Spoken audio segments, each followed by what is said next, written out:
Райондагы 2 территориаль 60 участок сайлау комиссияләре урнашкан биналарда тиешле ведомстволар тарафыннан тикшерүләр үткәрелгән, җитешсезлекләрсез генә дә узмаган.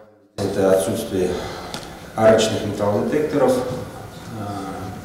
охранной сигнализации, пожарной сигнализации, КТС, видеонаблюдение, система оповещения и телефонные аппараты с определителем номеров. Частично недостатки уже устранены. Все, чтобы полностью отработали и не в последний момент по плану мероприятий, то, что исполнил, где еще нужно усилить. Обязательно это завалено.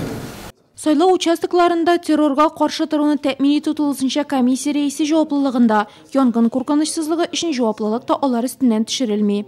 На избирательном участке инструкции председателя участка избирательной комиссии должен быть установлен соответствующий противопожарный режим, в том числе первый определен порядок обесточения электрооборудования в случае пожара и по окончании проведения выборов. Сайлау комиссияләре әгъзалары арасында аңлату эшләре алып бару, махсус уку тренировкалар уздыру да нәкъ менә комиссия рәисләре вәкаләтендә. Утырышта әлеге эшнең куелышы аерым алган Тернәс авыл җирлеге мисалында каралды. Торак пунктны берләштергән җирлектә 1169 кеше яши, 900 кеше сайлау хокукына ия. Сайлаулар чорына хәзерлек бара. По результатам проверок составляется акт, определяется перечень мероприятий по устранению и выявлению выявленных недостатков. Утырышта катнашучыларны объектларны террор очракларыннан саклау буенча таләпләр, алар буенча Россия Федерациясе хөкүмәте карарларын тормышка ашыруның барышы белән дә таныштырдылар.